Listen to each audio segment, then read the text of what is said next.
In the history of our nation, Vande Mataram is not just any patriotic song.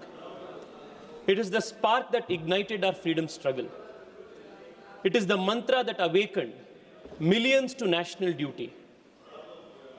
It was the clarion call that inspired millions of masses to aspire for freedom and independence, gave them the confidence and courage to act on this confidence, this awakening, and gave the strength to refine civilizational strength and confidence. The song Vande Mataram was set to tune in Rag Desh, only natural because the song was synonymous with the country. And this Vande Mataram united the nation by uniting people from all over the country across our diversities. It echoed in the prisons, it walked with the satyagrahis, it gave confidence to those freedom fighters who entered the gallows. Few songs in world history, madam, have moved so many people, united so many people towards one unifying cause like Vande Mataram did. But it is unfortunate that a song that occupied such a pristine place in this country's history was divided, was cut into two portions, was truncated because a section of communal leadership in the country thought that the song did not accede to their religious sentiments. The Muslim League's objections began way before independence. OICG was making a speech which was about the constitution and its repercussions after independence. But the thought, the principle that opposed Vande Mataram started way before independence. And in 1937, the Congress leadership of that day, led by Pandit Nehru, surrendered to this demands of the sectarian leadership and truncated Vande Mataram. Vande Mataram was cut into, truncated in 1937, and because of this surrendering principle, because of this political cowardice, India was cut into in 1947, India was cut into two. The same principle that went into truncation of Vande Mataram in 1937 led to the partition of India a century later in 1947. It was not accommodation, it was appeasement. It was not secularism, it was political surrender to communalism. Madam Speaker, Baba Saheb Ambedkar understood the pitfalls of following this principle of appeasement. And in his seminal work, Thoughts on Pakistan, he makes this very important observation, the difference between appeasement and settlement. He says this: it seems to me that the Congress has failed to realize two things. The first thing which the Congress has failed to realize is the fact that there is a difference between appeasement and settlement, and the difference is an essential one. Appeasement means to offer to buy off the aggressor by collaborating with him in the rape, murder, and arson on innocent Hindus who happened for the moment to be the victims of his displeasure. On the other hand, settlement means laying down the bounds which neither party to it can transgress.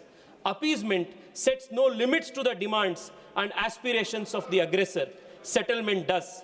The second thing the Congress has failed to realize is that the policy of concession has increased their aggressiveness, and what is worse, the Muslims interpret these concessions as a sign of defeatism on the part of the Hindus and the absence of their will to resist. This policy of appeasement will involve the Hindus in the same fearful situation in which the Allies found themselves as a result of the policy of appeasement which they adopted towards Hitler. This was what Baba Saheb Ambedkar said. But the Congress party neither learnt a lesson then nor learnt a lesson today. This morning, Priyanka Gandhi ji, the honorable member, was asking, why are we debating this today when there are so many other contemporary issues to debate about? The reason why we are debating Vande Mataram and its history today is because the country, and especially the present generation, has to resolve that we will not make the mistakes of the past so that the future will not repeat the same mistake that the past did. The concession that the Congress party did with 1937 with Vande Mataram became a pattern. compromising cultural identity, compromising cultural confidence, to compromising the borders of the country. The same mindset carried later into independence, post-era independence, into governance and independence. Appeasement became the political instinct of the Congress party, to a point where it became the mainstay, the template that all so-called secular parties of this country follow. And what is this template? Speaker, sir, the same mentality that agreed to truncate the Vande Mataram is the same mentality that opposed the Shabano verdict of the Supreme Court and overturned the Supreme Court judgment. It is the same mentality. The same mentality that opposed Vande Mataram was the same mentality that banned books and films because it would hurt a section of the minorities. वो वही मानसिकता थे जो वंदे मातरम को oppose किए थे, वही मानसिकता था जो राम जन्मभूमि आंदोलन को विरोध किया. It was the same mentality that supported Bata House encounter by calling it fake. It's the same mentality that that opposed the decriminalization of triple talaq. It is the same mentality that even today opposes uniform civil code in the country. It is the same mentality that opposed Vande Mataram, that continue to oppose Article 370's abrogation. The same mentality that advocated for partitioning of Vande Mataram, that led to the eventual partition of the country. It's the same mentality that even today supports, that is anti-CAA and does not support NRC in the country. It is the same mentality that is opposing SIR in the country. It is the same mentality that even today says that Public Places of Worship Act should not be revisited. It is the same mentality that is even today present in organizations like the All India Muslim Personal Law Board and Jamaat-e-Islami, who even today oppose Vande Mataram. अध्यक्ष जी, आज भी Congress party के कई सारे ऐसा नेता है जो वंदे मातरम के खिलाफ बयान देते हैं. And even today, the Congress party's leadership has not shown the spine to condemn such statements. This is the continuity of appeasement policy of the Congress party that has caused this, it has been the template of secular politics in this country. Speaker, sir, what we have learned from history is that if you yield an inch to the aggressor, he will reach for a province. If you give him a province, he will reach for the nation. This was the template that led to the partitioning of the country. The lesson the country must learn while commemorating 150 years of Vande Mataram celebration is never again,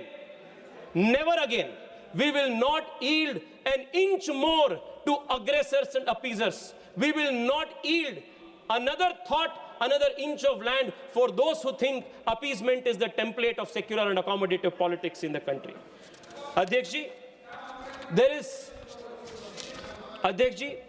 the lesson the country needs to learn today is that the country cannot place religion above the republic. The speeches of Asaduddin Owaisi ji and other members of the opposition made only one point, that they will always place, this was their assertion, that they will always place mazhab over desh. I want to tell them that this generation and the future generation of the country have learnt its lessons from the past. Desh will always be above mazhab, and this is the resolve of this country. The constitution will always be above sectarian personal laws. The country's constitution will always be placed above Sharia. This is the message that the constitution and the parliament is giving in one note today. That the country is above creed, that appeasement creates division and not unity, that appeasement will only buy you temporary peace and not permanent integration, that constitution must be above religious commands. Adhyaksh ji, as the country today is celebrating 150 years of the Vande Mataram, we must remember the great words of the Rishi Bankim Chandra ji, who gave before us the conceptualization of Ma Bharati as Durga, as Saraswati and as Lakshmi. Today, under the leadership of our Prime Minister, the country has emerged as the 4th largest economy in the world and is on the way to becoming the 3rd largest economy. The blessings of the bountiful land of this, the blessings of Ma Lakshmi is ever present on this bountiful, prosperous land of this country. The blessings of Ma Durga is always present in the Kshatriya spirit of this country, whether it is in Operation Sindoor or whether it is in surgical strikes against our enemies. The country will give a strong response for those who try to object her, those who try to belittle her. In today's age of knowledge-based economies, where the world is hurtling towards new changes through technologies like artificial intelligence, quantum computing, India will also show global leadership because the blessings of Ma Saraswati is always on this country. This country will emerge as the Vishwa Guru of the world by imbibing the qualities of Durga, of Lakshmi and Saraswati, and that will be the tribute the country will give to the great Rishi Bankim Chandra, who gave this country the clarion call of Vande Mataram. Thank you so much, Adhyakji. Bahut bahut dhanyawad. Thank you. Vande Mataram. Thank you. Thank you.